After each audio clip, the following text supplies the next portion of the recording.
अरे साला बिहार में दारू का दुकान और वो रोड पर चल तो तनी देखल जाओ।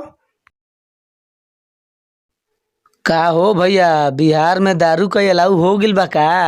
देखो भैया बिहार में अलाउ नहीं के भइल दारू 400 को मिलता 200 पुलिस ले जाला 200 हम लेवी ना। बात साला इतना महंगा के लिए रे?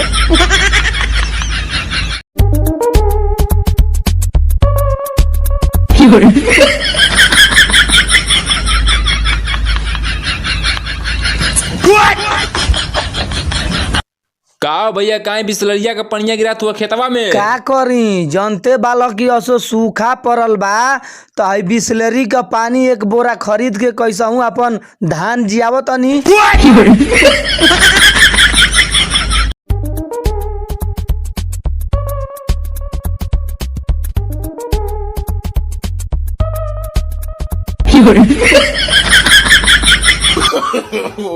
no.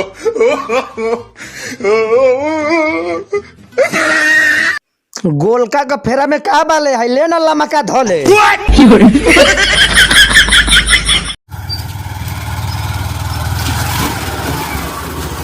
पार्टनर हल्दी उतर खोपचा में चले के माल पिए फ्रूटी। चल चले के चल। देखिए पार्टनर बढ़िया से उतरिए। ठीक है पार्टनर। का भगवान सबेर ले दोपहरिया हो गई कोनो गहकी भेजा। एगो पौआ दिया भैया। 400 रुपया हल्दी दो। इतना महंगा हो गई बा। जाना तल न बिहार में दारू बंद बा लेबे के बता लो न तो जल्दी जले निकल। लो भैया नहीं मन मत कही तो फ्रूटी हमके लो जल्दी भाग जाले।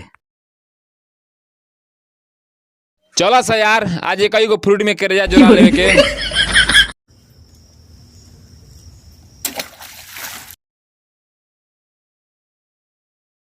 का भैया बिसलरिया का पनिया काहे नरिया में फेंकता ल? हमार बिसलेरी का पानी हम फेंकी चाहे गाड़ माराई तोर काहे गाड़ फटता। कारे विधायक जी कब ले आइए रे? अरे साला काहे विधायक जी आवत हुआ?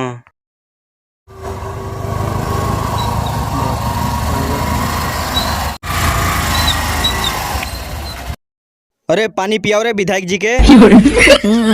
हट साला तने विधायक जी के गौनिया में डाल दो जा।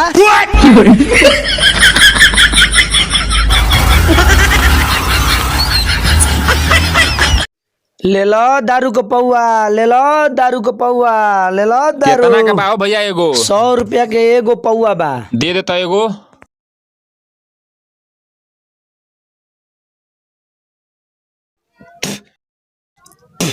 कहो मुत जैसा लगता हो। ए भैया ये मा झूठ का बोले के बा आधा मुंह है आधा दारू है।